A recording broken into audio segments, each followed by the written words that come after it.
tonight you'll have to bear with me. I have a little sore throat, so I'm not able to talk very loudly. So please bear with me, as I said. Luckily, it's not such a big room, so it should be okay. All right, how are you all doing? Good, how are you? I'm not well, but otherwise well, if that makes any sense. So the deal is this. I'd like to go ahead with the chapter 14, or actually 13 it is, which deals with curves and level surfaces and level sets. But there are still, I feel, some unfinished business, especially in light of the quiz coming up. So rather than move ahead too much, or even to keep up with exactly where you were yesterday, I think it might be a little valuable to go back over a few problems.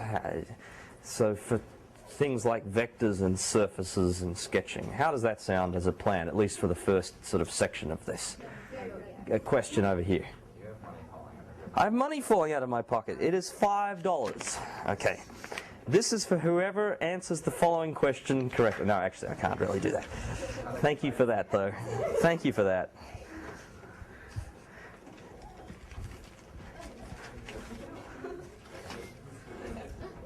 Don't even think about it. Anything else? Is that what you were going to say as well? Yeah. Okay. Did you know how much it was? No, I okay. No. You know, Australian money is all different colours.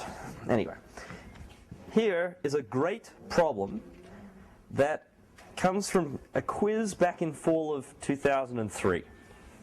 And I'd like you to, well, I'll tell you what it is. I'll give you a little time to shoot on it. So you have 4 points. 101, 134, 022, and 325. So part 1 is to show that these points lie in a plane. Now, of course, 3 points lie in a plane. There's nothing special about that. But 4 points need not lie in a plane. In fact, a general randomly chosen selection of 4 points will not lie in a plane. So there's something special about 4 points that lie in a plane. That's what part A is. And part B is to find the area of the quadrilateral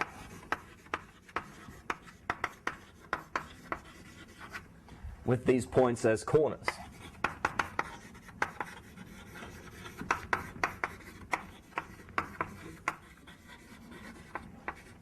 Okay, so obviously we worry about part B later. So part A, I'd like you to just take a minute and think about how you would go about doing it. If it's instantly obvious to you, then by all means go ahead and do it. But how would you show that these 4 points in space lie in a plane? Just think about it for a little bit.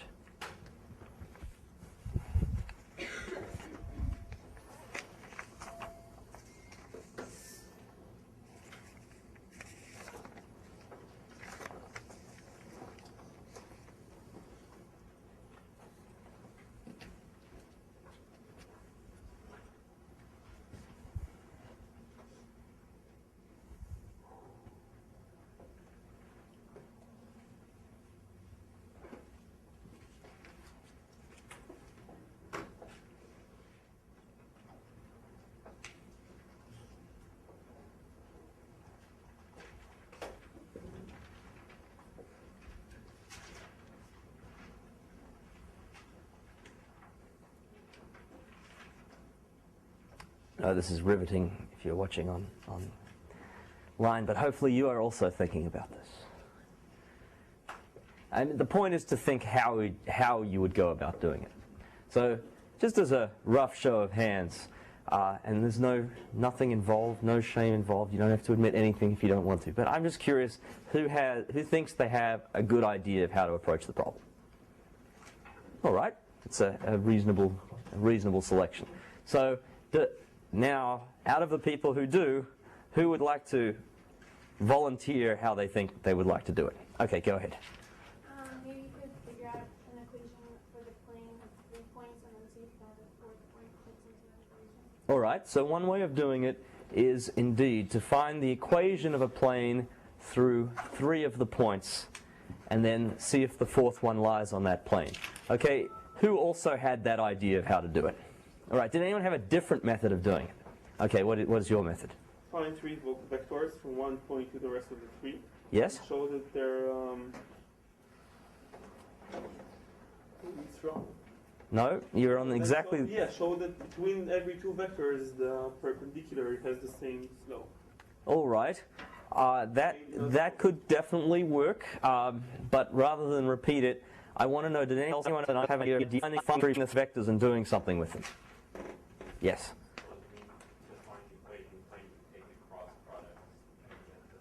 Okay, so but that's still the same thing as there. But there's something you can do with 3 of the vectors that will instantly show you that they're in the same plane without even finding the equation of the plane. Does anyone know?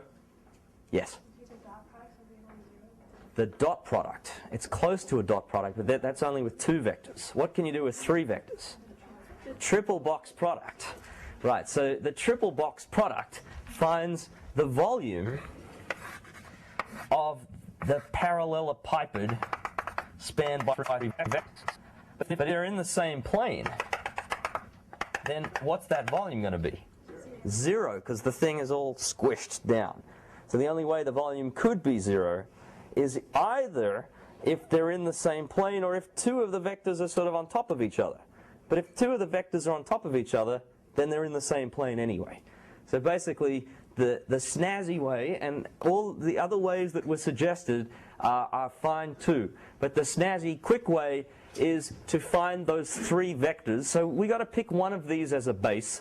Since this one was first, I'll think of this as the base. And I'll find the vector from the base to here, from the base to here, and from the base to here. So let's write down 3 vectors, which I'll call U, V, and W. U is 1, 3, 4, minus 1, 0, 1, which will be 0, 3, 3. So that's U. V will be the base 1, the second point, 0, 2, 2, minus the base 1, 0, 1. And that works out to be negative 1, 2, and 1. And finally, W will equal 3, 2, 5, minus the base 1, 0, 1. And that is 2, 2, 4. So those are the 3 vectors. So just to sort of reiterate what we've done, we had the 4 points, whatever they look like. So I'm just taking the vectors from that base point, and I don't know which order they're in, but one of them's U, one of them's V, and one of them's W. All right, so now all I have to do is take the triple box product, which is U dot V cross W. It doesn't actually matter which order they're in. Absolute value. So what we're going to do is take the determinant. Actually, this is without the absolute value. That quantity is the determinant of the matrix whose rows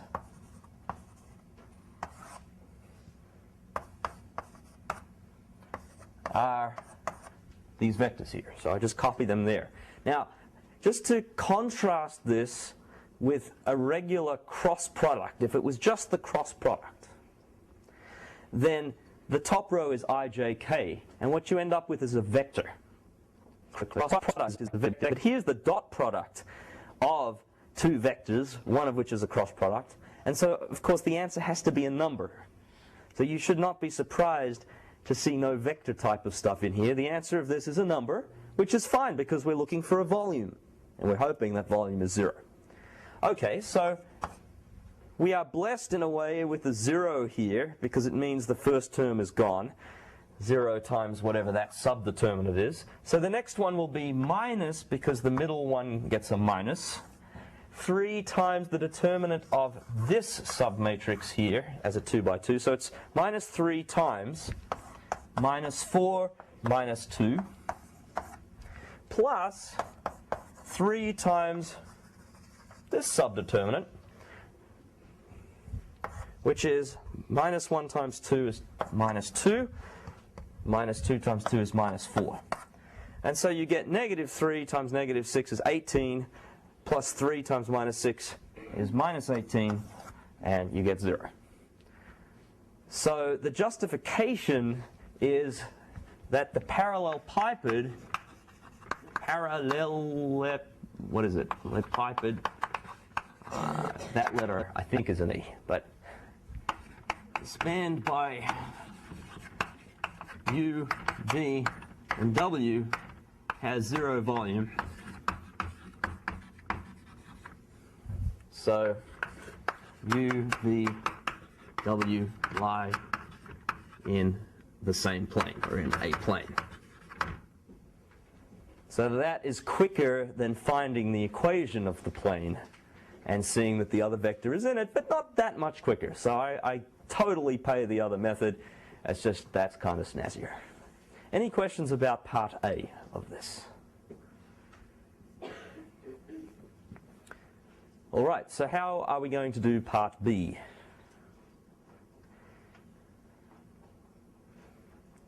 Anyone have any ideas about part B? This is now to find the area of this quadrilateral, which is by no means necessarily a parallelogram. It's just some random quadrilateral. So how would we find its area? 2 triangles. 2 triangles. Yes, I think that's a good idea. If we find the area of this triangle and the area of this triangle and put them together, we should be in good shape. Can anyone see any little problem with this, perhaps? What could be a problem with this?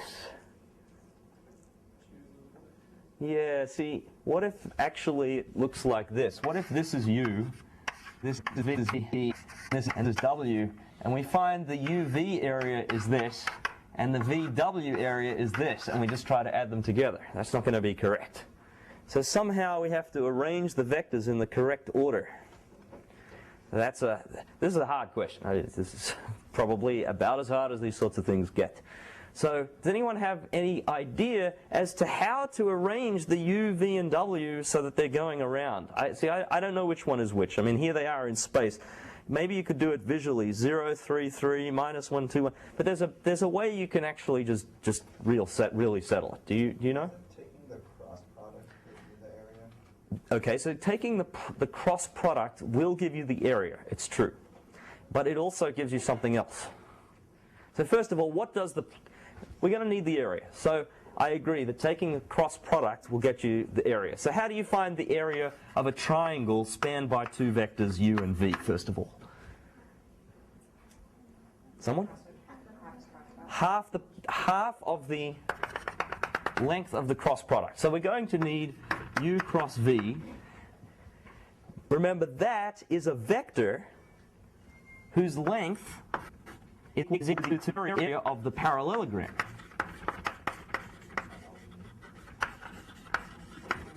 So half of this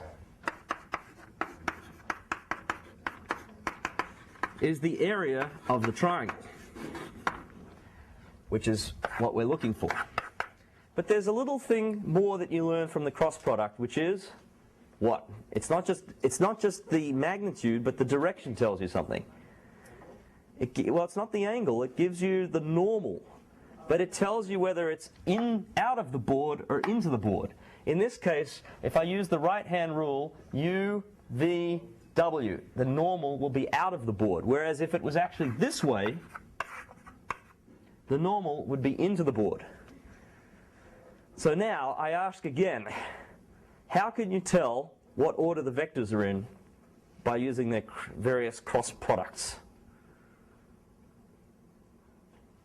Go ahead. We can set, for example, Z to be positive in both of the new cross products. Right, so... And then it's easier to see. We can look just on the y-axis, see what's higher. Okay. Not quite sure exactly understand. So what's Z or Z? Let's say we take both of the Z's to be Z's. So you mean the normals? Positive, yeah. Which normals? The normals for the two U cross V U cross and V. And Well, okay, let me, you're on the right track. Let me just sort of point out something. Okay. Suppose the vectors are ordered like this. Tell me about the directions of u cross v and v cross w. They are the same directions. Now suppose that they're ordered like this. They'll be opposite. If I do u cross v, it'll be into the board, right? U, v, in. Whereas if I do v cross w out. So one way to tell is to compute these and see what happens. So let us prepare to compute u cross v and v cross w and u cross w. We may have to compute all three, but if we're lucky, the first two that we choose will be in the same direction and will be done. I'm sorry, but this is how you have to do this, I think. I can't think of a different way of doing it. So we've got three possibilities: u cross v, v cross w, and u cross w, and we need two of them. Okay, there's no other possibilities because v cross u is just minus u cross v. So which do we feel luckiest about? Which two out of three? We got to get them both right. So which one? It's just a guess probably, unless you want to draw the picture. keep u the same base points as we. Well, I mean, we already have a base point, but we just have three vectors, and we don't know which way around they are.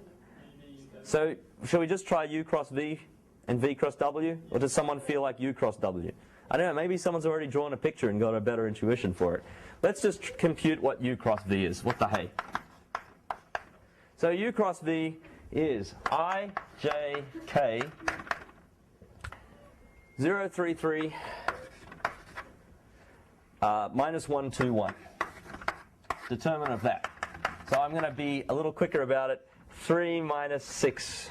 So it's minus 3i. J, 0 plus 3, but a minus for the middle. K, 3. So I get K, so I get minus 3i, minus 3j, plus 3k. Okay, let's do v cross w. I, j, k. Actually, let's do u cross w. What the heck? It's easier to compute. 0, 3, 3, that's u, and w is 2, 2, 4. But I am prepared to get the wrong one. In fact, I probably am. 3 times 4 is 12. Minus that, so I get 6i. J, I get minus 6, but it's plus 6j. And k, minus 6k. So it's the other way. You see, this is minus 2 times this, so they point in opposite directions. By the way, see these two computations? How does that also, just those two already, answer part A? Can anyone tell me how, actually this is another way of doing part A? Yeah. Well, you're pretty much multiplying them by -2 to get the other one. Okay, so what does it mean? It means that they're in opposite directions. What is an opposite? Sorry, they're two cross products. Okay, so that means the normal to the plane containing u and v is the same direction as the plane containing u and w. Yeah. So actually, if we followed what most of you wanted to do and actually found the planes by finding the normals and seeing that you've got a point on both planes, so hey, the two planes have this, the plane containing u and v has the same normal to the plane containing u and w, and yet they share the vector u, so they must be the same plane. That's another way of doing part A. In any case, the fact that it's the wrong way means that actually I need to compute e cross w. And so this computation was redundant. Let's just do it. V is minus 1, 2, 1. W is 2, 2, 4. And so I get 8 minus 2 is 6. Minus 4 minus 2 is minus 6, but the j has a switch the sign, and then k I get minus. So actually, these are the two that are in the same direction. So those are the two that I need. So what does this mean? It means that the orientation of u, v, w is correct. That's the way they are. Or actually possibly the other way around, because it depends on your frame of reference. But the point is, U and V are in the same relationship as V and W. So actually U and W is in the same relationship. Well, that doesn't look right. So what do we make of this? U and V goes negative. So what is the correct relationship? That is not true at all. So let's be very careful here. Sorry? V, W, W cross U. Actually, U cross V. Sorry? Yeah, you still don't know what is in between. It's in between or above, so you can still calculate the wrong triangle. Well, Since we can obviously, since we can multiply U cross V and U cross W, since they're like opposite, like we just found out. That yes. means that, like you said before, the right hand rule has to switch. So U has to be in between V and W. U has to be between V and W. Yeah, the way I was thinking of it is, if we had also written W cross U, we would get the negative of this, which would be the same as U cross V. So actually, if you do W, then U, then V, you'll be in good shape. Okay, so another way of thinking of this is V cross U. Well, let's go from W cross U. So W cross U is minus 6i minus 6j plus 6k, which is in the same direction as U cross V, which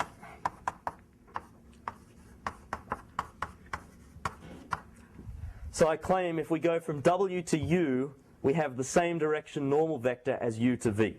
So that's the order that I think it is. So to get this area, I take the half of the W cross U. So that is 1/2 of the length of this vector, root minus 6 squared plus minus 6 squared plus 6 squared. Well, that's 3 lots of 36. So this will be 1/2 times 6 root 3, otherwise known as 3 root 3 units squared. And now let's do the other one. 1/2 of U cross V is 1/2 square root minus 3 squared plus minus 3 squared plus 3 squared. So this will be 3/2 root 3 units squared. So the total area is 3 plus 3/2 times root 3, which is otherwise known as 9/2 root 3 units squared. Question? Can you explain how you got that order again? Like, I understand that it has to be the same direction, but like I interpreted it. Well, I was looking for the order to be, say, UV VW or UW WV. I wanted them to be in the same direction, and I wanted them to be the same sign. So I looked at it, I said, these two are in the same sign, but it didn't really help me because W was sort of in the right. So I kind of just mentally thought, oh, which pair can I pick so that I get a cyclic version? Okay. So I was like, UV, this one could be WU, WUV, but of course if you flip those around, then you have to change the sign of this. All right, does that make sense? I was sort of playing around with it there. But I like to give you an insight into my mental processes. You can tell that UV and UW are opposite, which means U probably ought to be in the middle. Okay, that's another way of looking at it. UV and UW are opposites, so U is in the middle. That's fair enough. All right, a question about this example? About this, here you didn't take the square root of the square. What, here? Right? I never took this. What do you mean the square root of a square? Because the area is 0, but the area is just the length of the vector. And the length of the vector No, is square root. this is not an area. This triple box product is actually a volume of a parallel pipette, and there's no square root in the formula. Okay. Thank you. Someone else had a question about this example? Okay, it's pretty hard, right? That's, as I say, that's about as hard as you might expect. All right. But just, Sketch out where the points were. yeah, it's not a bad idea to try to sketch the points. Then maybe we could have eliminated the need for this. Suppose I do for this sort of computation. Suppose we try it. 0, 3. I'm going to move the base down to 0 so I can get a grip on it. So I'm going to sketch U is 0, 3, 3. So it lies in this YZ plane. Well, even if you just did the original 4 points you were given. Well, if you did the original 4 points you were given, it'll be even more difficult. What we've done effectively is shifted the origin so that the first one of the points is now at the origin. It doesn't affect the volume. But I want to show you how hard it is to visualize these things in 2 dimensions. U lies in this plane here, the YZ plane. But how about V? V is at -1, 2, 1. So it's got to go backwards that way, but into the board for the y-axis and up. And so there's V. As for W, that's 2, 2, 4. So 2, 2, and 4 high, W. But I think you can see from that that actually U is in between V and W. So maybe that would have saved us a few seconds, and we would have gone to compute W cross U and U cross V. So I was saying before, maybe we should try to get the geometry. This also might have looked better if I had gone and taken this as X and this as Y and this is Z and tried to plot the points. But it's difficult. I mean, what you'd really love to have is some magic pen that just, you know, draws in air and leaves a little trail for the time being, and then you can plot the points and see what's going on. And who knows, maybe in 10 years when I'm coming back to this class, I will have exactly such a thing. It's not that far away in a way. I mean, they can do it with plastic. Do you ever see this video on the web? I saw it about a year ago. Some furniture designer, they've hooked up a little grid, and there's sensors, and there's this magic wand, and when you press the button, it draws a trail. And this woman sort of went there, and she sketched out the back of a chair and drew in the legs, and she had really good spatial perception and just drew it. And then this machine just spurts out this sort of plastic in exactly the way that she drew it, which solidifies, and you end up with this sort of this chair that looks like it was just drawn. It's amazing. I'm not making this up. It also, I mean, sorry? Oh, sure. It's probably on YouTube somewhere. I'll see if I can find it. I mean, That would be excellent. Okay. Okay, the request has been made to post this on the website, so yeah. Maybe I'll just bring it in next week and show you. No, I'll see. I mean the actual apparatus. No, I'll look for it. It's been a while since I've seen it. I've deleted the email, but I'm sure I can find it. Now, anyway, any more questions about this example? All right. How about some surfaces? So for surfaces, of course, I have some examples. I talked about it last week, and I think the most important thing about what I said really is the classification. Rather than try to guess what it looks like, you can always try to sketch some points and let one of the variables be 0 and see what happens. But it really helps if you know what you're looking for. It really helps if you can say, oh, that is a hyperbolic paraboloid, or which you can do. And I gave the classification last time. So just for the record, here is how I do the classification. So, Is it part of the quiz, by the way? I think for certain on the quiz. Can anyone refute that statement? I haven't seen the quiz, but does anyone deny that surfaces could be on the quiz? They are on the quiz. Okay, well, when you say they are on the quiz, they are eligible to be on the quiz. Now, chances are that there would be something on the quiz if they're eligible, but you never know. So the consensus seems to be yes. Yeah, my understanding is everything from weeks 1 and 2 is fair game for the quiz. All right, so that's up to last Friday. All right. Please bear with me. Again, my voice is a little sore, so I have to talk a little quieter. So, here goes. The classification of how the surfaces work. First of all, if one variable is missing,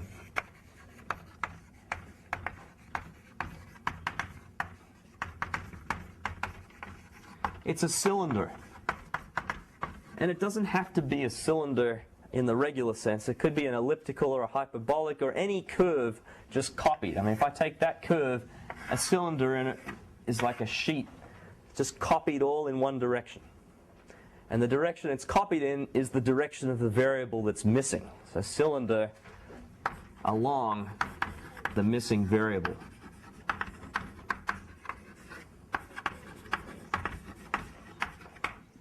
Okay. So that's a little bit different from all the rest of them. It doesn't have to be a quadric surface in particular. It can be any function. You could take sine x and make a cylinder out of it. Y equals sine x. If you just draw that in 3 dimensions, you just draw y equals sine x flat and just extend it up like this, except it will be in the z direction. So that's not a very interesting one, but it does pop up. So here are the other sort of prototypical interesting ones. So if it looks like something x squared plus something y squared plus something z squared equals something. Okay, I'm just going to, I should put A, B, C, D, but I want you to think of it as just x squared. This something just stretches the direction or shrinks it. So it's not really important in terms of the general categorization. It does sort of set the shape when you're done. But what is this? This is an ellipsoid. And how do I know? Because they're all squares and they're all positive. There's an imputed plus here. So all squares, all positive. Now, by the way, of course, the z squared could be over here, and you just have to put it over there. This can be... over there, then it's minus. Yeah. Well, I mean, suppose it was x squared plus y squared equals 1 minus z squared. Yeah. So you bring the z squared over, and it becomes plus. So I'm trying to say, you might have to shuffle it around a little bit. We don't always like to lay it out there for you. We like to mix it up a little bit. But nevertheless, if it comes into that form, it's an ellipsoid. In fact, this had better be positive as well. If it was 0, then it would just be the origin. X squared plus y squared plus z squared equals 0. The only way the squares can be, the sum of squares can be 0. Even if there's positive multiples, 3x squared, 7y squared, half z squared, they'd all have to be 0. And if this is negative, you couldn't even have a solution. So that would be a pretty nasty trick question. But generally, that's going to be an ellipsoid. Okay, now, how about if they're all squares, but only 2 of them are positive? Something x squared plus something y squared minus something z squared equals something or other. Well, now, the question is, so 2 positive, all squares, 2 positive. 2 positive, 1 negative. Now, it depends on what you have here. What if you have 0? So you have x squared plus y squared minus z squared equals 0. You get a cone, or elliptical cone.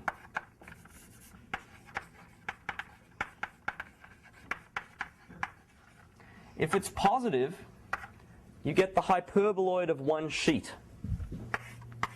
The ellipsoid is like this. Last week, of course, I did more thorough sketches. Here you get hyperboloid of one sheet.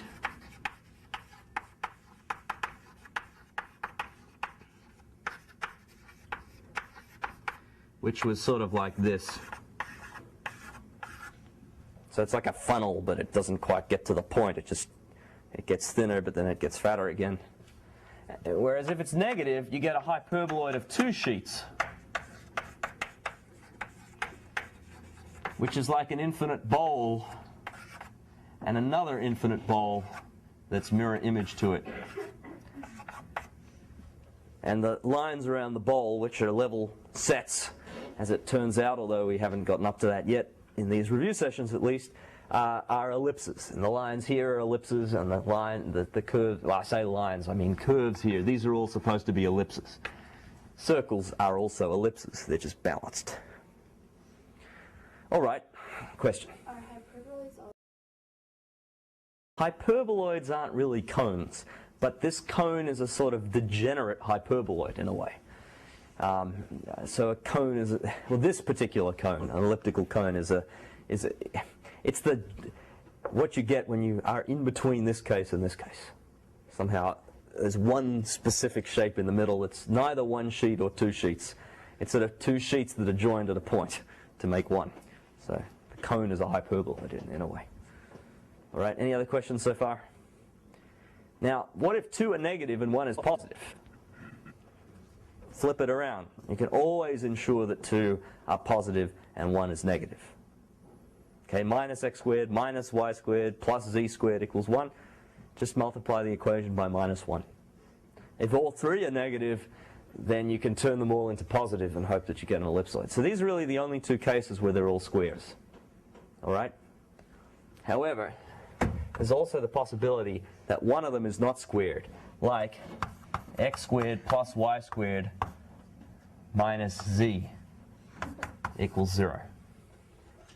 And actually, this plus or minus sort of affects the direction of it. Let me be consistent with the previous notation, right? Something x squared plus something y squared plus or minus something z equals 0. This will give you a paraboloid, and as it turns out, an elliptical paraboloid. And that would either be something like, if this is the z-axis, it would either be something like this or something like this, upside down. And again, these are ellipses. So the difference between this and this is that the cross-section here is a parabola, whereas the cross-section here is a hyperbola. Hyperbola has an asymptote. Parabolas don't have an asymptote. They just keep getting wider and wider. So y equals x squared compared with y equals 1 over x. So they're different curves. Another way of looking at it, in fact, all of these curves are conic sections. So if you take a regular cone, double-sheeted cone, a parabola is what you get. So imagine this cone like this. A parabola is what you get if you slice parallel to this line here. Whereas a hyperbola is what you get if you slice more like vertically. You get that and that. And an ellipse is what you get if you slice more horizontally. So all the different hyperbolas and parabolas and circles and ellipses and everything come from cutting a cone or different cones in different ways. But anyway, that's philosophy. Well, it's math. It's not philosophy as far as 201 is concerned. All right, so the sign of z determines whether it's up or down. So this would be minus z in this equation, and this would be plus z. But that's easy enough to diagnose. Now, that's with two squares, both pluses. Whereas we could have something x squared minus something y squared plus or minus something z equals 0. And this is like two squares, one plus.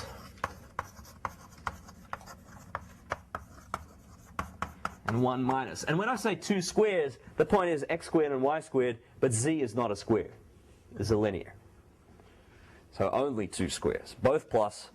Or if they're of opposite signs, you get this hyperbolic paraboloid, which is nasty to draw. But depending on what the signs of the things are, as I showed you last week, it looks something like this. So it has a saddle point in the middle.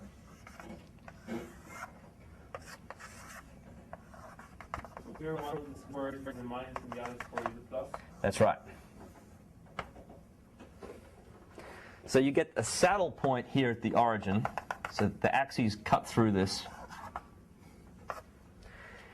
And it's characterized by having a parabola in one direction along the xy plane, or the xz plane in this case, and a parabola going the opposite way, orthogonal to it. So it would have been nice if I had two wires. How about this? May I just grab this? Sorry.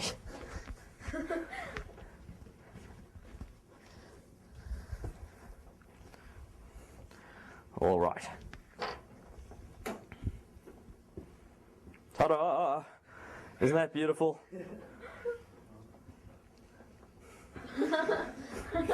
These wires are at right angles to each other, at least when I stand this way, but one of the parabolas is up and the other one is down. That's the saddle point. Okay? That's what this is supposed to be here. Is it always at the origin, or can it be shifted? Any of these graphs can always be shifted by replacing x by x minus a, y by y minus b, and z by z minus c, and that will shift the origin to a, b, c. Question? Now, are these all set to 0 just for simplicity, or does it have to equal 0? Well, again, if you replace this by, say, 6, then you can put it over with the z, and it becomes z minus 6, and that will shift the thing up by 6. So it's the same sort of question. In fact, if the x is replaced by x minus 3, which shifts the picture 3 along to the right along the x-axis, it had better be x minus 3 all squared. You may even have to complete the square to get it to look like that. Right? But if there's just a 6 here, it goes with the z. It goes with the z because you don't have to complete any square. There are some other questions as well. Was that the question? Okay. All right. So that's the classification. Although you can reconstruct it, I strongly advise you to sort of learn these prototypes. It will save you time. Question. So the saddle equation will go up on the positive squared axis, down on the negative squared. Yeah, the way to tell, of course, then the question is how do you actually do these things? The way to tell is to set one of the variables equals 0. So if it's like, suppose we just consider, of course you can always just relabel the axes. That's the other sneaky thing to do. Just draw the way you know and then relabel the axes. And if you have to label this axis as z, then write a little instruction to the grader to please turn paper around or turn your head around. Maybe that'll work. Anyway, so how do you tell? Well, suppose it's x squared minus y squared plus z equals 0. I see two squares, I see opposite signs there, and so I know it's a hyperbolic paraboloid. If I just discover the y, then z has to equal minus x squared. So normally you put, for these graphs, you make x, y, z here. So actually, z equals minus x squared means that along the xz plane, this is where the negative is. And along when x is 0, you have z equals y squared. So that actually corresponds to this picture here. It's not a rotation of it. But unfortunately, if it were minus x squared plus y squared, then you'd have to kind of redraw this picture. And that's a really hard thing to do. I actually only know how to draw it this way. So I would actually relabel this instead of x, y. I'd say, oh, look, y, x, z. If I did have to draw it with the different axes, I would actually turn the page on its side and just draw this. Of course, I think most of the time I've seen this, the question will either be draw it or describe it. Here is my advice. Do both. Do both.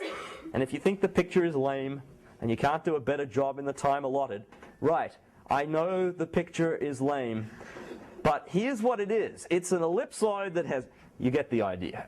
I think that a picture is worth 1,000 words, but if the picture sucks, then the words are useful. Okay? So I would advise you to do both. And try not to contradict what you've drawn. I mean, if it's an ellipsoid and you draw this, you'll get it wrong no matter which one it is, okay? All right. So, at this point, here's what I'd like to do. We've still got a little more time before. I do want to spend the last hour, if possible, on moving on to the newer material from last week. But the question that I have is this, and I think there's actually one more topic that I have to cover for the quiz anyway. So, does anyone have the equation of a surface that they would like to do as an example? Anyone bring any examples? Something from the homework that you weren't happy with, something like that? If not, I have some examples. I can just pick one or two. Anyone? You know, you're welcome to bring problems to these review sessions. They're not problem sessions, but, you know. Anyone? All right.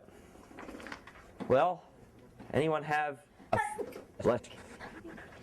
I guess if I just pick one and we don't know what it is, then we can just do it. So here's one.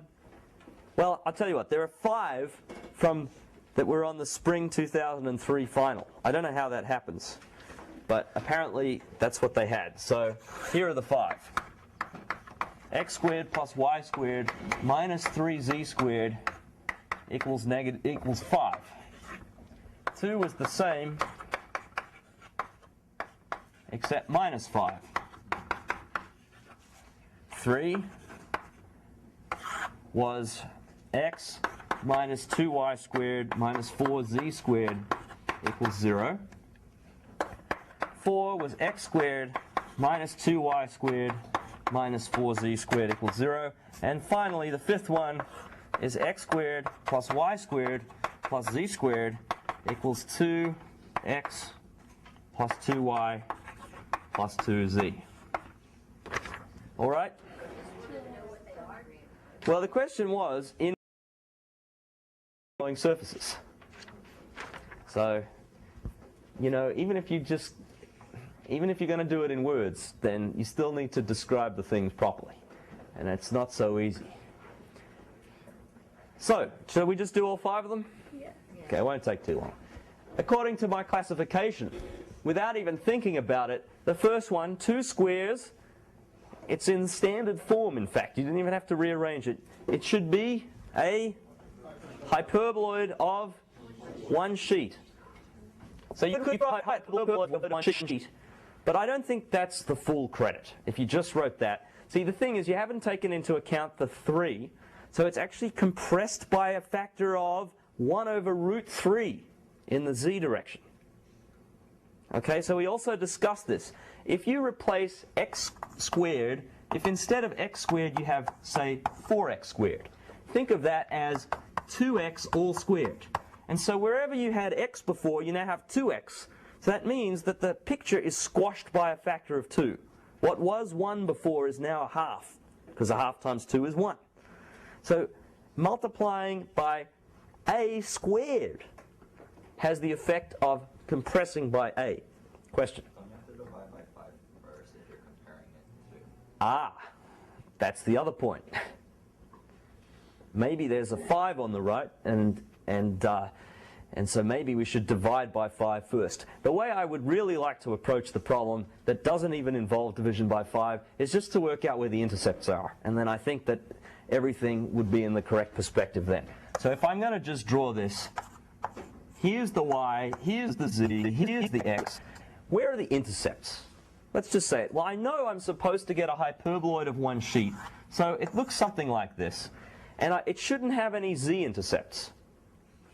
Well, indeed, if x and y are both 0, you get minus 3z squared is 5, which is impossible. Why does it not have z? Intercepts? Well, look at the picture. It doesn't intersect the z-axis. But look at the equation. Set x and y equals 0, and what do you get? You get minus 3z squared is 5, which is impossible. Z squared has to be positive, so minus 3z squared has to be negative. So in any case, the x and y intercepts, x squared equals 5, so x equals plus or minus root 5. So actually, this bottom circle here, and it is a circle, because this is root 5, this is minus root 5, this is root 5, and this is minus root 5. So the y-intercept is also plus or minus root 5, as you can see. So actually, the cross-sections are circles. And it's kind of hard to deal with the 3. The point is, if this is what it would be like with the 3, then without the 3, it would be stretched by a factor of root 3. So how do I deal with that? I don't really have a good way of dealing with it. I can't really demonstrate it unless I actually mark in 1 point on the curve. So if I wanted to do that, say pick z equals 1, maybe I'll do z equals 1. Well, that's not to very good scale. When z equals 1, I have x squared plus y squared equals 8. So it's a circle here. Z equals 1, circle, radius root 8, which is also 2 root 2. just to give a sense of how quickly these circles are expanding. Now, why are they circles, by the way? How would they be ellipses? What would change if they were ellipses? Yeah. Right, the coefficients in front of x squared and y squared would be different. If they're the same, you get these circles like this. If they're different, then the x or the y will be stretched in different ways. All right, so that's the first one. For the second one, we can do very quickly, without much more work, what is the deal here? 2 sheets. So actually, I'm still unhappy with this first one. I haven't really shown the fact that it should be more compressed in the z direction. So that's my first attempt. But what I really like to do is just redraw it to be more compressed. Think of the cone that you would get. The ratio of the slopes should be 1 to root 3. Or really 1 over root 3. That's the slope of the cone. Where do I get root 3 from? It's the size of, it's the ratio of the x and y and the z. So maybe instead of burbling about this, let me just, I'm spending too much time on question 1, but then it will come back when we do question 2, it'll be obvious. So maybe I can really, I mean, we're on 9 out of 10 here, but possibly 10 out of 10, but I think we can do better, and we don't even need that circle of radius 1. Let's just consider x squared plus y squared minus 3z squared equals 0. Not 5, not minus 5, but 0. What does that look like? Well, from what I've said, so if this is the positive x direction, positive y, positive z, it's a cone, and the cross sections are circles. But if x equals 0, you have y squared equals 3z squared, which means that y is plus or minus the square root of 3 times z.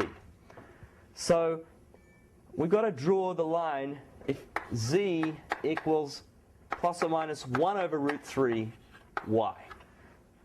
So z equals a number less than 1, y, and also the negative version of it. So we get a cone that's quite fat, but whose cross sections are circles. So that's what that one will look like. So this means that the one-sheet hyperboloid is the revolution of this, where this is root 5, and this is minus root 5. So it'll be this. So I've kind of compressed them on one diagram. Basically, I want to redraw this, but squished. So I'll put in these asymptotes. This is the best way to do it. Put in the asymptotes. This is the x-axis here.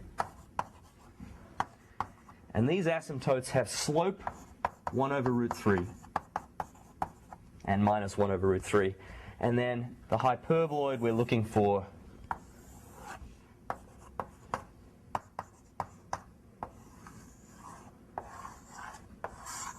is this. As I said, it's very similar to the other one, but I'm showing the compression properly. Okay, then I don't need to mark in a circle. So the other one is exactly the same, but you'll see if you have x squared plus y squared, so this is problem number 2 now, minus 3z squared is minus 5. Now there is a z-intercept. The z-intercept, you have to solve minus 3z squared equals minus 5. So the solution is z equals plus or minus root 5 over 3. And so we'll get the two-sheeted hyperboloid also in the same slope, x, y, z. Here's the slope 1 over root 3 in the yz plane. And now I'll get the two-sheeted hyperboloid that is also squished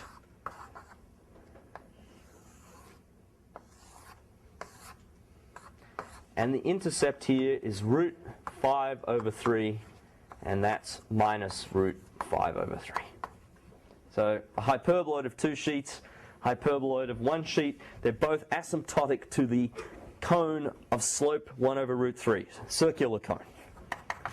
The first thing I want to do is multiply by minus 1, just for my sanity.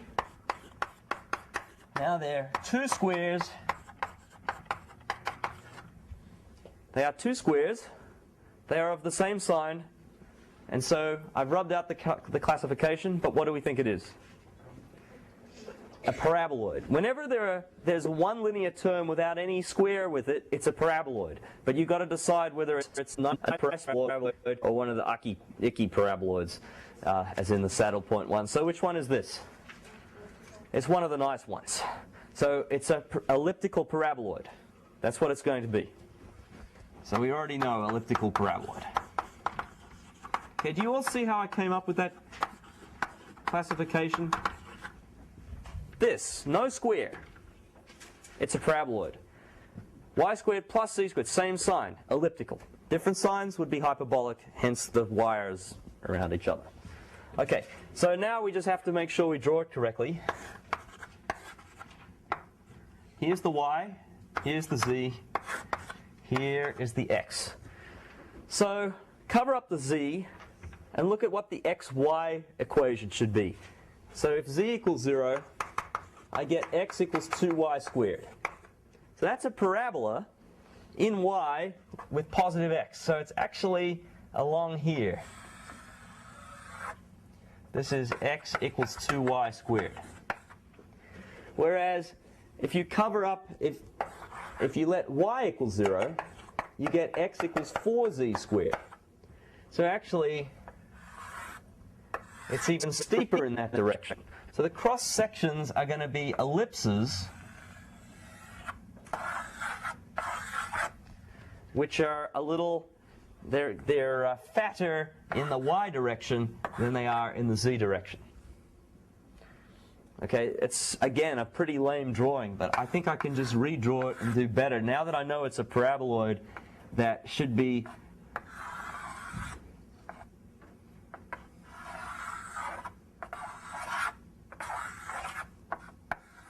make it nice and wide because it's a parabola.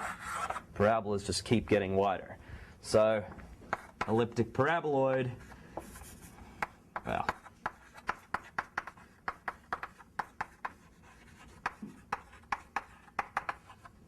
and if you want to mark in a point or two, there's no intercepts other than at the origin, unfortunately. But if you want to mark in a point, you could sort of say, well, let's let x equals 1. And then you solve for what these things are. You'll see y is 1 over root 2.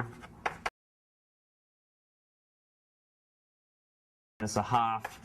That just comes from shoving it in here.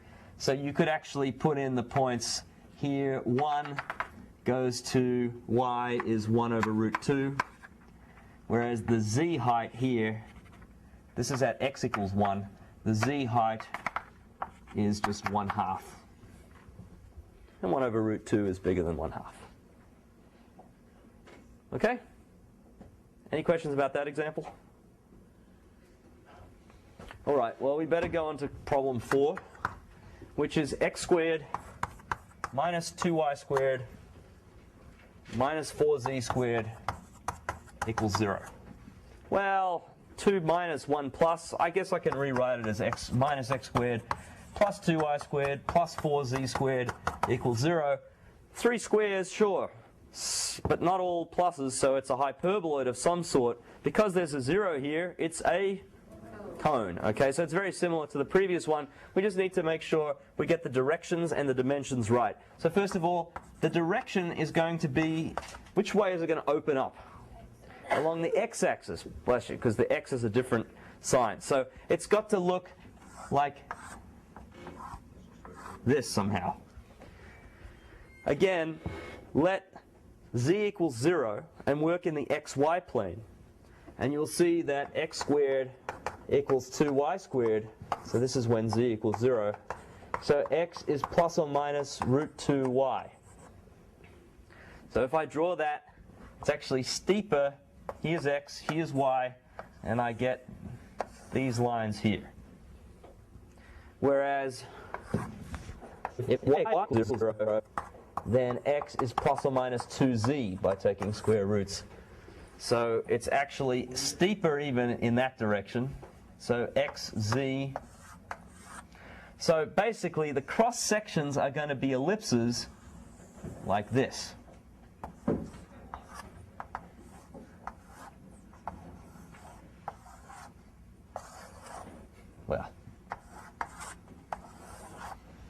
Well, it's pretty lame.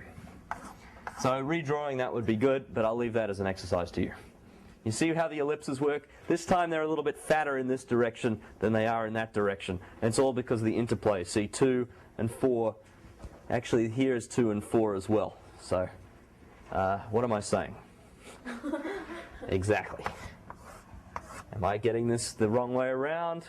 Probably. Probably. The ellipses should be the same. What is going on here? X, well, okay, it depends on your perspective. Everything does. If I draw x is equal to plus or minus root 2y,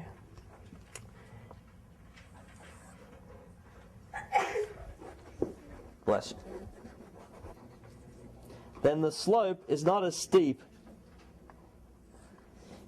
So here's y equals 1. Ah, yes. The thing to do is to set x equals 1. And then you'll see y is again 1 over root 2. And z is equal to 1/2, which is smaller. So if I had drawn it correctly, the ellipse should be this. It should also be stretched out in this direction. But this time it's a cone. Okay, so now I have to do the redraw. Now I'm going to leave it to you. Work out how to draw ellipses that look like this and get smaller and then go bigger without changing the x and y around. I don't know a good way. I'll leave it to you. Got to leave you something. Of course, you could then just describe it as an elliptical cone and draw a cross-section of some of the ellipses. Let's just do the last one, which is actually the easiest one. It looks the hardest, but what's the big trick? Yeah, complete the square. Put it all over. X squared minus 2x plus y squared minus 2y plus z squared minus 2z equals 0. And now just add 1 here, add 1 here, add 1 here, and so you have 3. And then factor into x minus 1 all squared plus y minus 1 all squared plus z minus 1 all squared equals 3. So what is that? It's not just an ellipsoid, it's a sphere. What's the center of the sphere? 1, 1, 1. What's the radius of the sphere? Root 3. Sphere, center, 1, 1, 1, radius, root 3. 1, 1, 1, root 3. There you go. You can draw it. There you go. Is that yours? Yeah, thanks. All right. Any more questions about surfaces? You know, later. All right. We will now take a 10-second seltzer break. Not so, because I was screaming your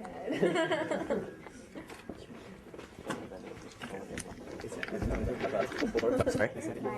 That's my phone. Is it vibrating? That's okay. I'm in the middle of something now. All right. I am leaving chapter 12 and moving on to chapter 13. Sorry? I'm just kidding.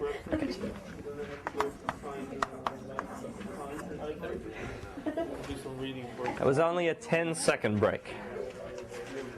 I got a lot more to do, unfortunately. All right. Please, please, please. Okay.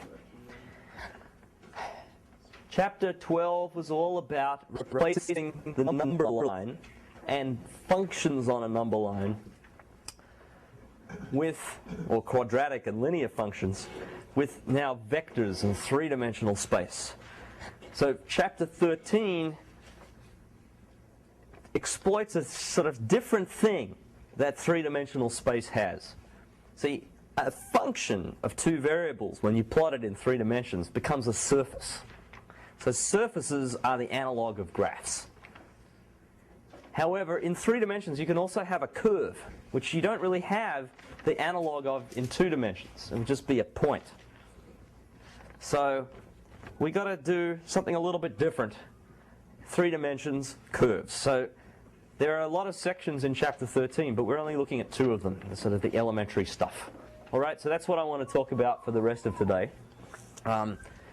And then the next thing to talk about is calculus, actually limits and stuff, and that's in chapter 14. So I just want you to understand as you're doing this course that everything is paralleling single variable calculus, except that, of course, with the extra dimension there's a lot more complexity. All right, so we got to talk about curves in space. Was that a Muppet sketch? Oh no. Okay. You guys are too young to know what I'm talking about. All right. So I want to consider a function r of t. Now remember how lines were parameterized by a variable t, a real variable, a scalar variable t. Well, it doesn't have to be a line. It could be any sort of curve. So the idea is, I think of t as sort of being like time. At time 0, I'm at some vector.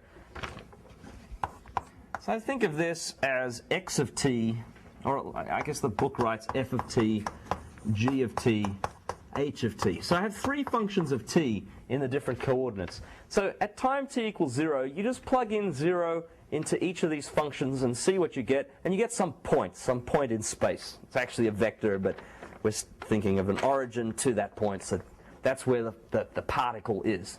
And now, as you increase t from 0 up to 1, up to 2, and of course it's not just 0, 1, 2, but it could be a half, it could be any real number in fact, then this will change, and it will start describing different points in space. It could be discontinuous, could just jump back and forth, but typically we'll be looking at paths which are continuous. So you've got to map out some curve in space. And, you know, sometimes it might go slowly, other times it might speed up, it might stop even, it could even go backwards. That would be kind of nasty. But nevertheless, so the curve is not just the curve. Do you want me to just silence it? Is it bothering you? You're worried that it will fall behind. The phone, look, no, it's not going to bite. Okay, sorry, I didn't put it all the way on silent. Now it's on silent. Sorry. Every time it vibrated, it's like, my phone is ringing. Okay, enough.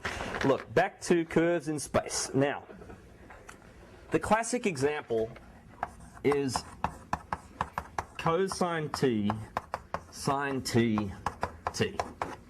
This is the most sort of classic, as I say, example of a curve in space that's just different from anything you see in a plane. And this is actually a helix. And the reason is that without the t, we get our well-known parameterization of the circle. So every 2 pi, it just winds around a circle in the plane. But the third dimension, t, as that's increasing, you're going up and up and up. So actually, you're drawing a circle, except that now you've got to put a vertical impetus. So you get a helix, or a spiral type of shape. Now the helix moves around the circle of radius 1, but here's the z-axis. So it will start at time 0. It starts, I'm now going to call this x. Well, no, I'll call it y, be consistent, whatever. So at time 0, it starts at 1, 0, 0. So plug in 0, and you get cosine 0 is 1, sine 0 is 0, and t is just 0. And it would just wind around this circle, except that it has, as I said, this height. And so by time 2 pi, it's gone a complete revolution, but it has gained a height of 2 pi.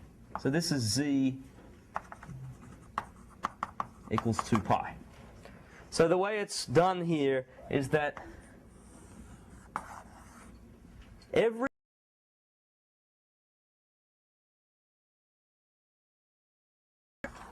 and going, and t can be negative, and you get the complete helix going up to and infinity, and minus infinity. Of course, there are variations. You could have cosine 3t, sine 3t, t. What that would do is go around the circle 3 times as fast. So a revolution is done in time 2 pi over 3, say. Or this could be 5t, which would stretch the thing back to 5. So these are variations of the same curve. But you ought to know what a helix looks like. Of course, if the t was in the first coordinate, instead of sticking up, it would stick along the x-axis. A question? Can there be elliptical helixes or are they not? Oh, sure. There could be elliptical helices. If you put a 3 there and a 4 there, that would parameterize an ellipse. And then, so instead of just going around the ellipse, it would go like that. So it'd be an elliptical helix. Sure.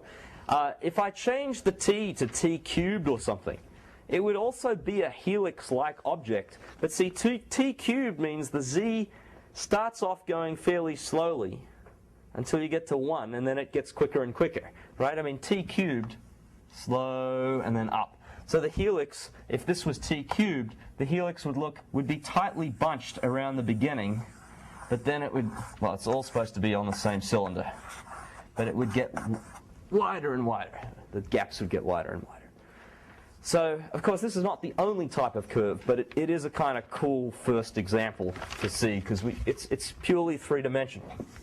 By the way, there's a left-handed helix and a right-handed helix, and they are completely different. There's a right-handed helix. If I just go around the other way, for example, change this to sine t and cosine t, if you do that, then instead of parameterizing this circle in the plane, or the circle this way, you actually start here and go the other way.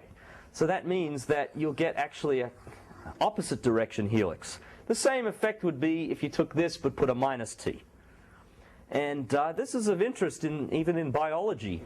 Believe it or not, you can have certain helices, like, you know, there are plenty of, well, DNA is a double helix, but there are plenty of single helix type of proteins. And if you synthesize, they normally come in right-handed versions, actually, in nature. And it turns out that if you just take some simple sugars, or I don't know exactly what the compounds are, but some of these helices, if you synthesize them in the lab, the same chemical formula, but have the helix going the other way, then it's actually poisonous. It's the same chemical, but it's like the anti-version. It's your mirror. Your mirror image has that protein, and yet it's poison to you. So go figure. Anyway, enough about biology. So that's the basic concept. Now, a little bit of notion of limits.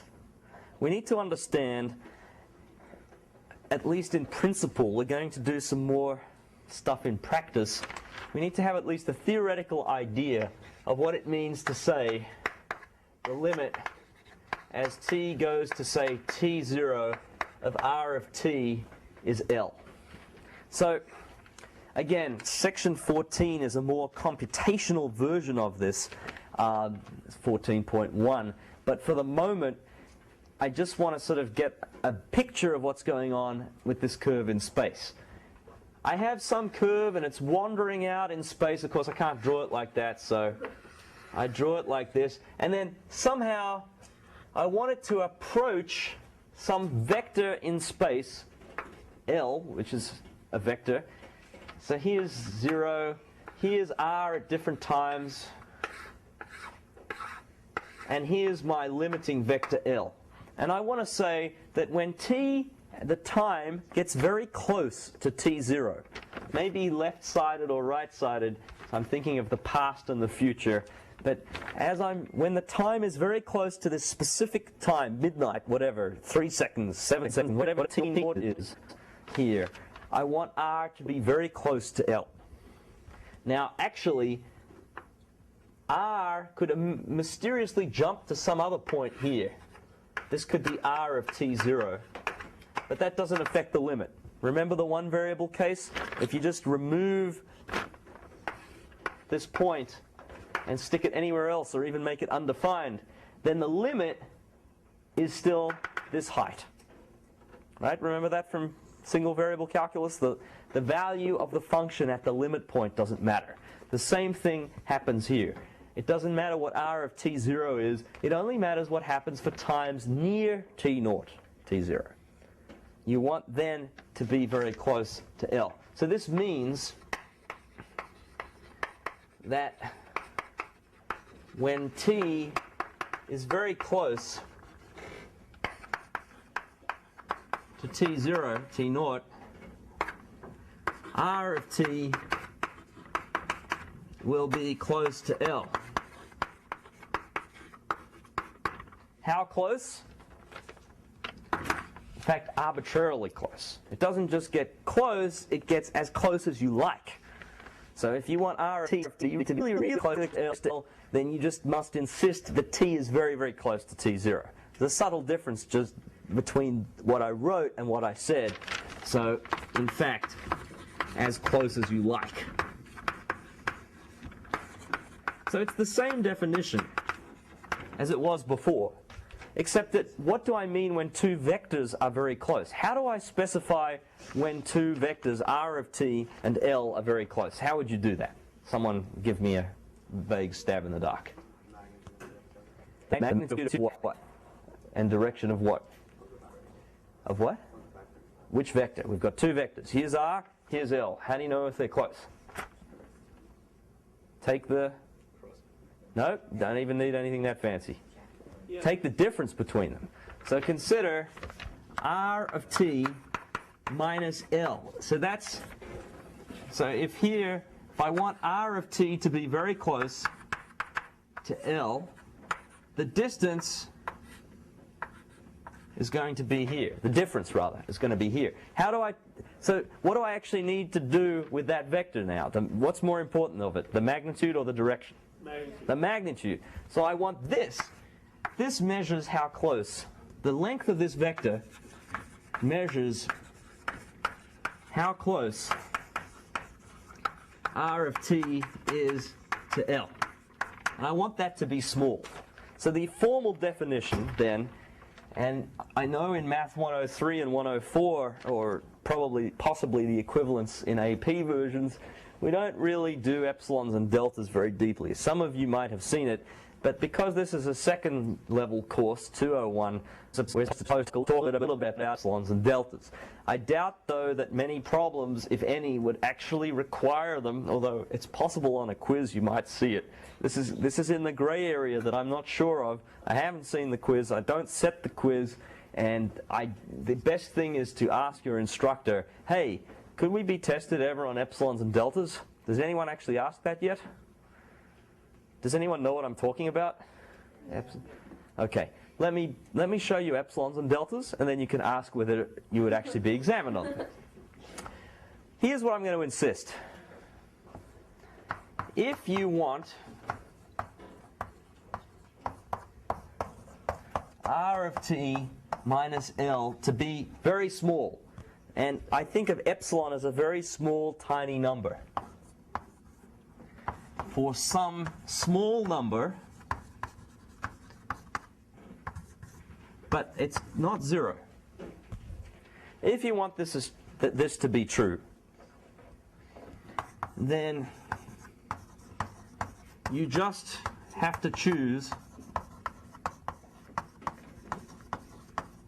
another small number, possibly different,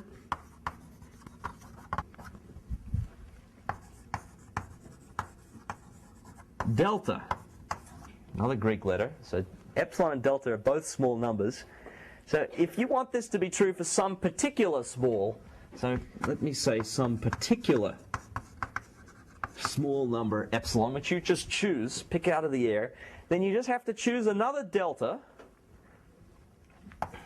so that t minus t0 is less than delta. If you can do that, then you have your limit. If this is always possible, then you have your limit. So what does it mean? What on earth does this mean? Here's my mystical limit L. And I want the path to have limit L at time t0. This set of all possible vectors where the difference from L is less than epsilon is actually a sphere centered at L, radius epsilon. So this is a little sphere. So what I want, actually, in order to get this limit, is that when I'm near time t0, I want B to be in the sphere.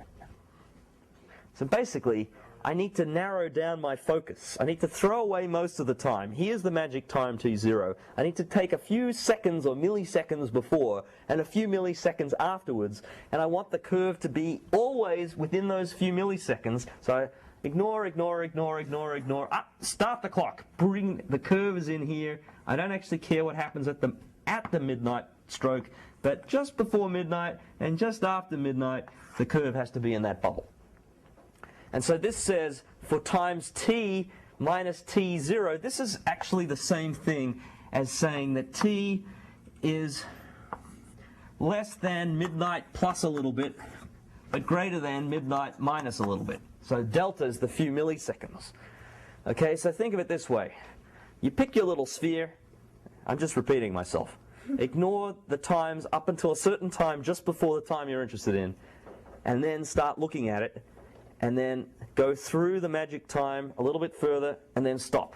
And what you want is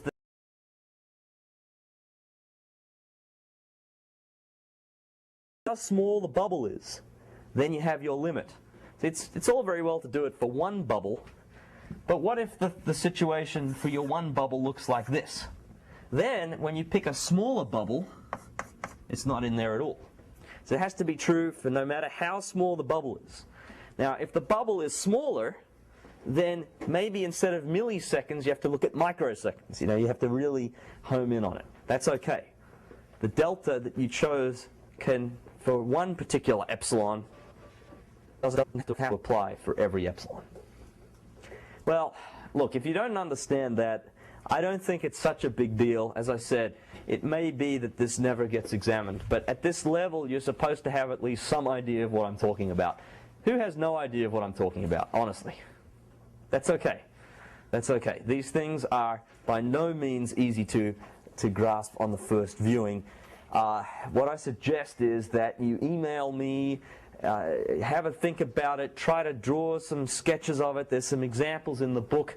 Try to get grips on this, or even see me afterwards for some more depth. But because it's not still really examined and this is supposed to be a review session, I kind of want to get on the more practical aspects. So please forgive me for spending no more time on it if you don't know what I'm talking about.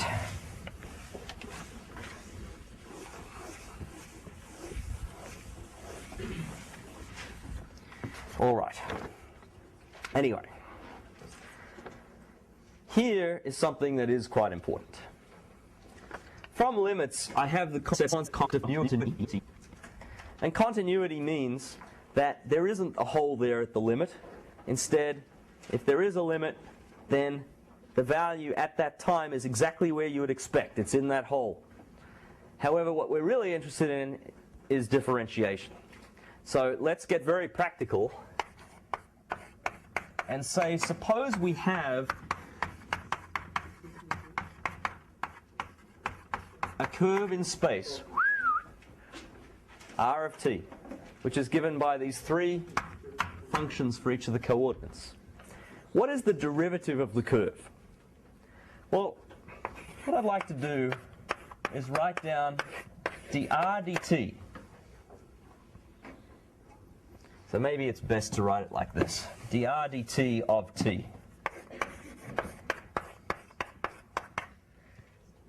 This is just going to be the derivative of each of the components.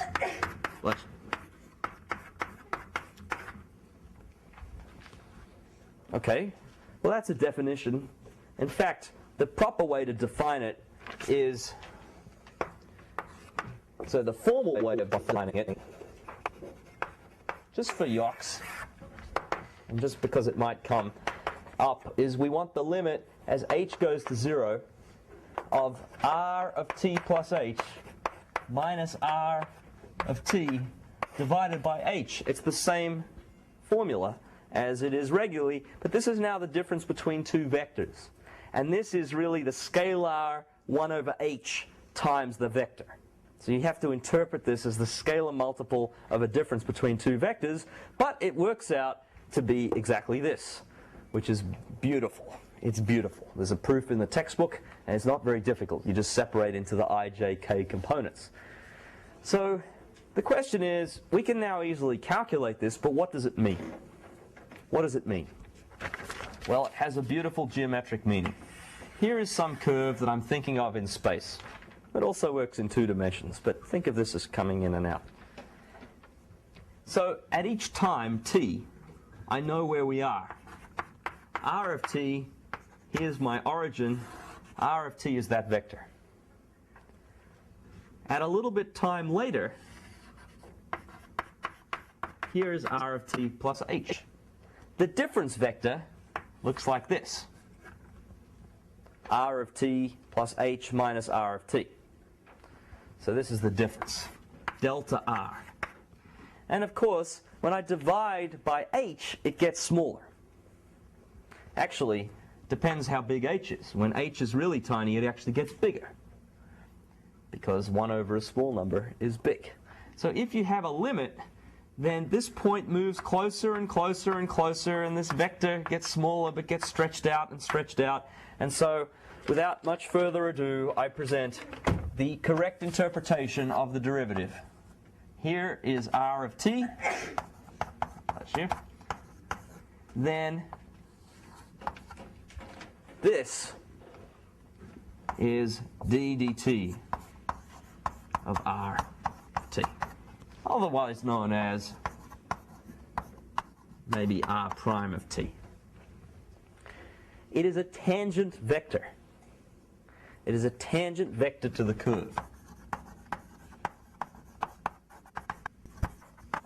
Now remember, vectors have no base point. You can shift them around as long as you keep the direction. So when I say it's a tangent vector, I mean if you shift the base to be at R of t. See, if you actually drew it, the derivative would be down here. This would be R prime of t as well. But if you take your 0 and shift the vector so it's at R of t, then you'll get a tangent to the curve. Kind of nice, huh? Now, the question is, what can you say about the magnitude of this? What do you think the magnitude has to do with? Right? A tangent is just a line.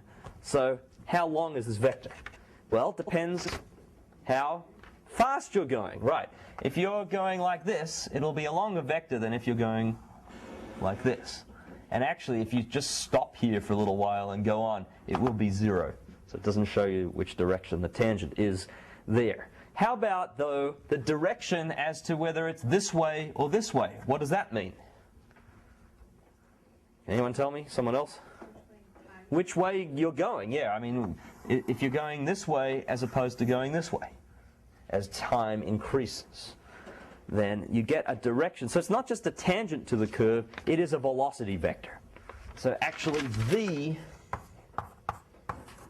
is d dt of r of t with exactly that same formula as up there, is the velocity vector. So in some sense, if you're moving along here, then at that time you're going that way. You're going that way. Sure, eventually you end up diverting, but at this moment, that's the direction you're heading. That's where your speed, or that's where your velocity is. If there was no force at that point, then this wouldn't happen. You would just keep on going. There were no more forces. You would just keep on going in that direction with that speed. All right? So the interpretation then is that the length of v is the speed. So actually v, I should have written as v of t, because your velocity can change. So v of t, the length of that vector, is the speed at time t. So we're redoing our physics within the math context as allowing now a particle to move in space at any time. We know where it is, that's the r. If we differentiate, we know its velocity, which we're now thinking of as a vector, also in space, whose base point really should be thought of as being attached to the point where the particle is, and whose length gives you how fast it's going. All right? Any questions about that concept so far? All right, well, what if you differentiate again? You get a of t is d dt of r of t which of course, I'm sorry, d dt of v of t, which of course is the second derivative of r of t. And this is the acceleration vector at time t. So in this case, for the curve to go down like this, there must be some acceleration in this direction at these times, or else it wouldn't be curving around at all. It would just keep going in the direction of the speed. Now, the beauty of this is it's really easy to compute. You just have three functions. You just differentiate each of them separately.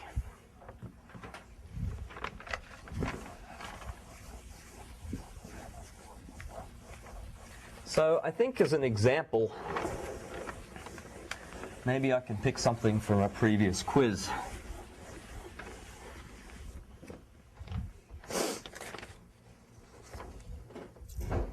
All right. It says, so this is from a quiz from fall 05, so it's totally fair game. It says a curve is given by r of t is minus cosine t sine t t squared, where you have 0 less than or equal to t less than or equal to 6 pi. And so the first part is to sketch it. Well, we shouldn't be surprised to think that it's a helix. We just have to make sure we get the direction of the thing right. So I think the easiest thing to do is just to sketch first the xy plane, just as if ignore the t squared, and see what minus cosine t sine t does. So from 0, t equals 0, you get minus 1 comma 0. Now t equals pi over 2, you'll get 0, 1. So already we get the sense that it's going around this way. And indeed, if you plug in pi, you'll get x is minus cosine pi, which is 1, 0. So that's great. How many revolutions do we do between 0 and 6 pi? How many revolutions do we do between 0 and 2 pi? 1. 0 and 6 pi will be 3 revolutions. So we're going to make 3 revolutions going clockwise.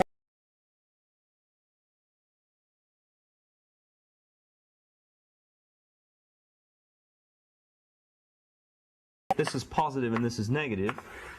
Here is z. We actually need to start at minus 1 here and move to 1. So this is the circle, but we've got to wind our way up. How high will we be when we finish? 36 pi squared. And again, t squared looks like this. So the z coordinate, here's time now. And here's z. So it's actually got to get faster as it winds its way up. So we need to somehow sketch a helix that goes around clockwise that does 3 loops. Did I do enough? No, there's 1, 2. So I need to do a third one that's even bigger and ends up there. And this is now 36 pi squared. And I apologize for writing all over the board. So you will have to do a better job when you draw it. So the main features are, it starts here at minus 1, 0. It has 3 loops around a circle of radius 1.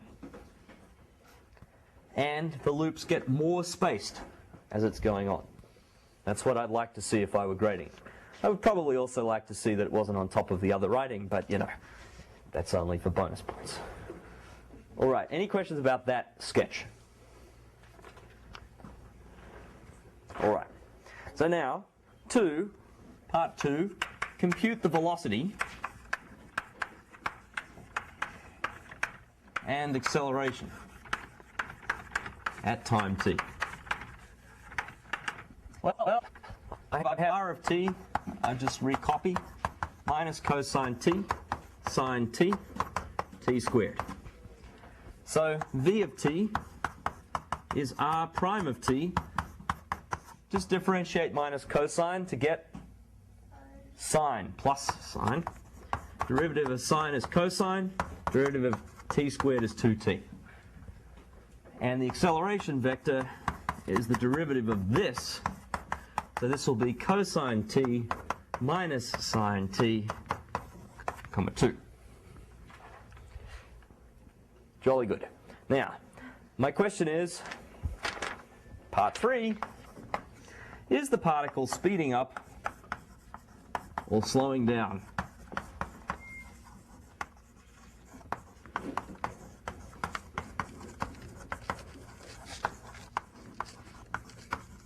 At t equals 4 pi. How do you do this? How do you normally do this? You look at acceleration, right? So if the acceleration is positive, it's speeding up. If the acceleration is negative, it's slowing down. Unfortunately, the acceleration is vector. What's your idea? Look at the magnitude. Look at the magnitude. Well, the magnitude of any vector is positive. Look at the limit of acceleration. If the velocity and acceleration are in the same direction. Ah, now we're talking. Is that what you were going to say? You already said. Velocity and the acceleration are in the same direction? Yeah, see, suppose the velocity is this way and the acceleration is backwards. If they're actually in opposite directions, you're going to be slowing down. If they're in the same direction, you're going to be speeding up. But what if they're like this? How can you say they're in the same direction or? Well, you could take the cross product, for example. But suppose it's like this. 90 degrees? Suppose that's the acceleration and that's the velocity. Is it slowing up or is it speeding down? I don't know. What did I say? Slowing up? Speeding down. Is it speeding up or slowing right? Okay. Okay. Let me just answer the question for you. And in the process, we will learn something. Okay. Sorry? Well, okay. There's many different ways of doing it or thinking about it. Let me show you a little bit of theory and then we'll come back and do the problem. Consider this. First of all, so here's an aside. Consider r, the magnitude of r, of t. This is kind of messy because it involves the square root. So the nicest thing to do is to take the square. There is a lovely formula in terms of a dot product of two vectors. Actually, if you take the dot product of any vector with itself, you get the length of the vector squared. So suppose we try to do this, d dt of the length squared. Well, if there's any justice in the world, and there is a product rule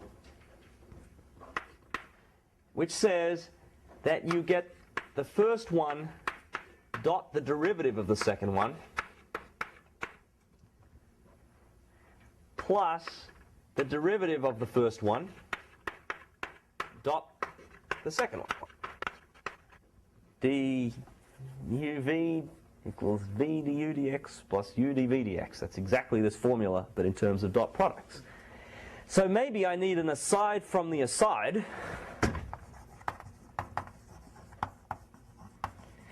And I don't want to get bogged down in these things, but if I have any two vectors fields, well, suppose I have a vector field and just a function. Regular old function. This? Right. Okay. I have a vector function and a regular function.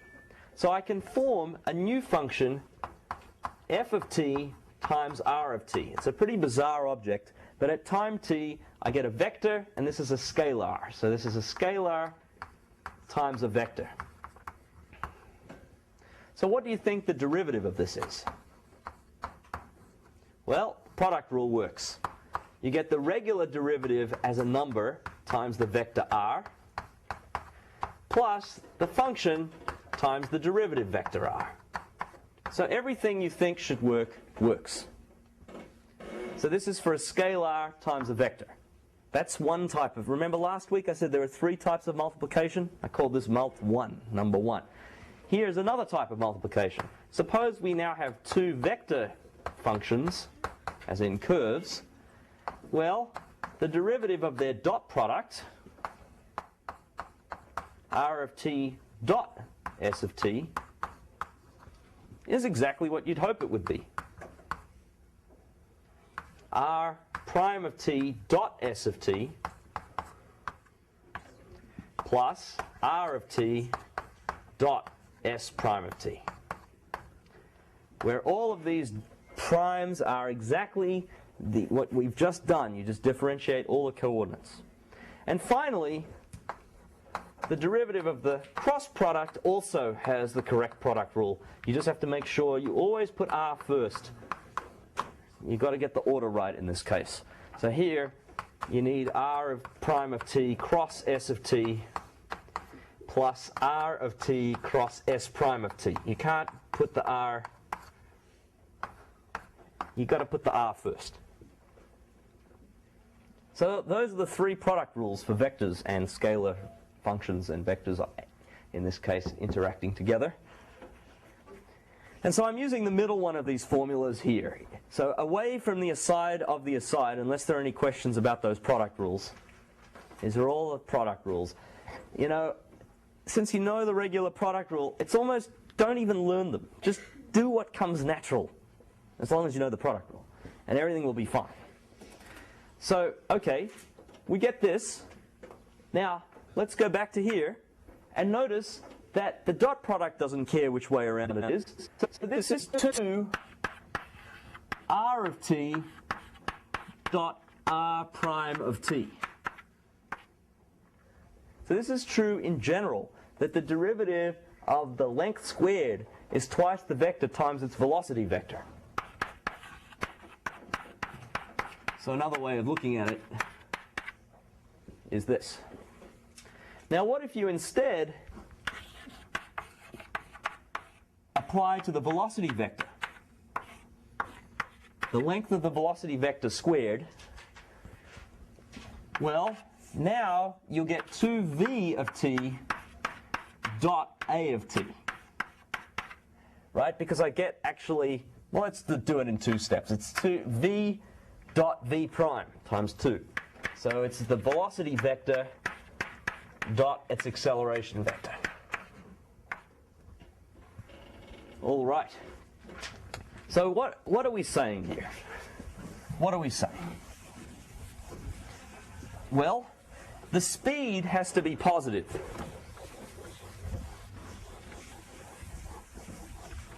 So the speed is just the magnitude. It has to be positive or maybe 0.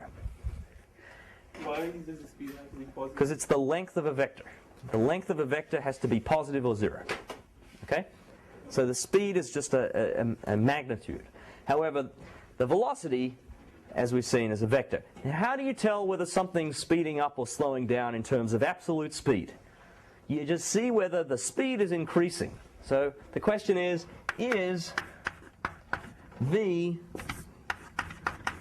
increasing or decreasing? Well, the beauty of this is that you don't need to worry about this. You could also say, is the square of it increasing or decreasing? After all, if you have a positive number and it's getting bigger, then its square is also getting bigger. If it's getting smaller, its square is also getting smaller. So, i.e., the same question, is d dt of this function positive or negative? If it's positive, that means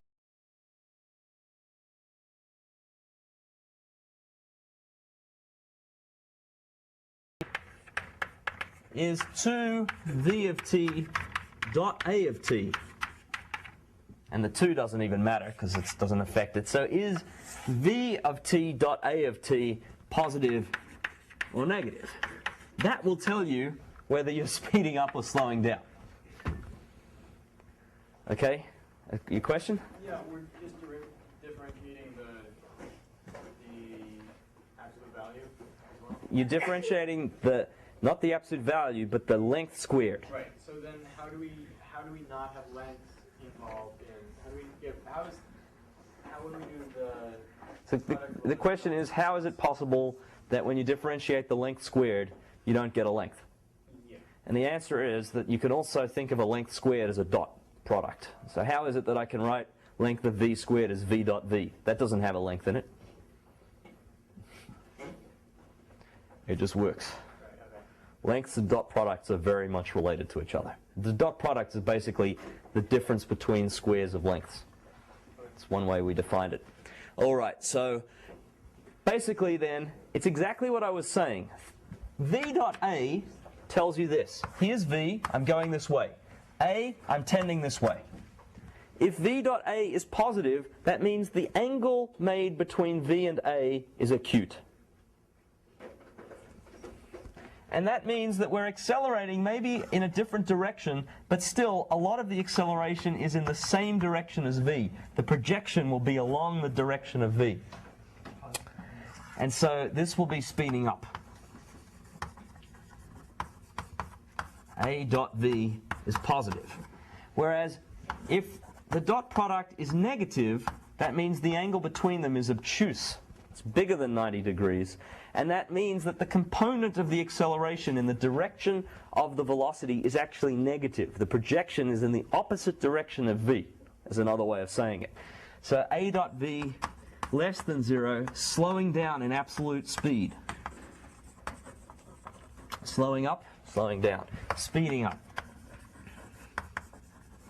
The interesting thing happens when A dot V equals 0, and then you're actually neither speeding up nor slowing down, but you're going in some sort of circular type of orbit. So an object in orbit, as in like the moon or a satellite, once it's stabilized, has a velocity that is perpendicular to its position. Maybe I better draw this. Here's the Earth, here's the moon or the satellite, here's the vector r, here's the vector v at that time. However, the acceleration is this way, and that is orthogonal to the v. So the particle goes at the same speed, but the acceleration always pulls it back from going in the straight line, and the thing is in orbit if the balance is correct. All right, so A dot V is 0 there because they're orthogonal. The particle is neither slowing down nor speeding up. All right, so the moral of the story is, if you want to see whether the absolute, if a particle is speeding up or slowing down, just look at V of t dot A of t equals, in this case, in general, well, let's say V of 4 pi. We care about time 4 pi. Dot A of 4 pi equals sine 4 pi cosine 4 pi minus 8 pi dot cosine 4 pi minus sine 4 pi 2. And we can simplify this to 0, 1, minus 8 pi dot, oh, it's positive 8 pi. I don't know where I got that minus from. Yes, 4 pi times 2 is 8 pi. 0, 1, 8 pi dot 1, 0, 2. And if you get 16 pi, which is greater than 0, so speeding up. Some of the acceleration is in the same, the acceleration in the direction of v is in the same direction as v as opposed to the opposite direction. All right? Okay. Any questions about that? I know I did a lot of theory from it, but hey, we did a product rule and we saw something interesting about directions of this. I would actually know this. I would sort of know all this, or at least the conclusion. That's something worth remembering. Now there's only one more topic that I believe is in the quiz, which is something about speeds and arc lengths. So I've got to spend a little bit of time on that. Maybe 10 minutes is enough to do it. So we talked about the speed, right? We know what the speed is. Okay, here's the deal. Distance equals speed times time, right? We know that. So suppose you have a curve and you have two times. Time equals t0, time equals t1. And you want to know how far have you gone along? What is the length of that curve? Well, the way to do it is to use speed equals distance times time. All you do is say, oh look, in a small chunk of time, distance equals speed times time. In this small chunk of time, the distance is this speed times the dt. So in this little bit of time, from t to t plus dt, the distance equals the speed times the time. That's that little bit of distance. To get all of the distance, I have to add them up, and if I integrate, then I actually not just add them up, but also let the dt go down to 0. So basically what it comes down to is that the arc length, or the length of the curve, is the integral from t0 to t1 of v of t dt. And that is just distance equals speed times time, but in a limiting sense. Okay, so you've seen that formula already. I don't remember seeing, you see this formula, but the interpretation of it is just distance equals speed times time. I don't know how well that was clarified in the book in particular. Anyway, it's not a very practical formula unless you have, if the curve is given by f of t, g of t, h of t, then we actually know that v is, you take the derivative and then you take the square root of the sum of the squares. So then the length is equal to, very specifically, df dt squared plus dg dt squared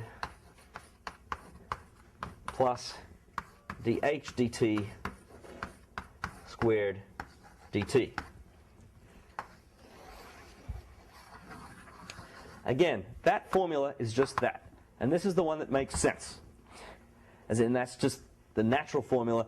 This one, however, is very similar to the formula. If you did Math 104, you may remember the formula for arc length in parametric. It was exactly this, but there was no third coordinate. Anyone do 104 or the equivalent? You remember that formula for parametric? I know it was a while ago, but this is just the 3D formula, and it looks the same, except the extra coordinate. So I guess, as my last trick, what do I want to do? Maybe I don't have a nice arc length from a previous quiz, so I'll just compute the length of a helix. And then I think that will do. So how about this?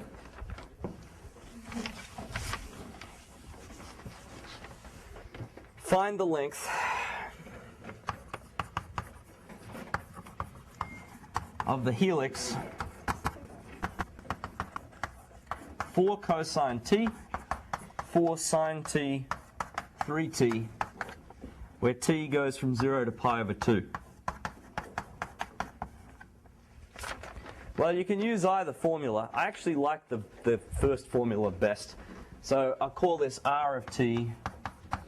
I have v of t is equal to the derivative, minus 4 sine t, 4 cosine t, 3. And so the length of v is equal to the square root of minus 4 sine t all squared plus 4 cosine t all squared plus 3 squared. And you get the normal nice thing going on here. 16 sine squared t plus 16 cosine squared t plus 9. Sine squared plus cosine squared is 1. So this is root 16 plus 9, which is root 25, which is 5. So the speed along this helix is always 5. Actually, you're going at a constant speed as you work your way up. So you just have to know how much time it takes. Take pi over 2. So we can immediately say that it's 5 pi over 2. The integration is kind of silly. We don't even need to do it. But hey, just for yocks, let's do the formula. The length is from 0 to pi over 2 of v of t dt, which is, as I said, the length from 0 to pi over 2 of 5 That is not even a calculus integral, that's just 5 times pi over 2 units. So in general, the velocity at time t depends on t. The speed in most cases would be a function of t. It's just this is a special case how it turned out to be a constant. In general, you'd have a tougher integral to do, but you can see that you know all that's required is to do the integral. Normally, you have to do some trick involving some trig identity or something, completing a square or something in order to be able to integrate, because the square root can be pretty nasty. You may even have to do a trig substitution. So just because we're doing multivariable doesn't mean you can forget your single variable. All right, well, I'm a couple of minutes early. I guess you all want to go. Are there any questions before we've actually finished? Well, good luck on the quiz. Thank you.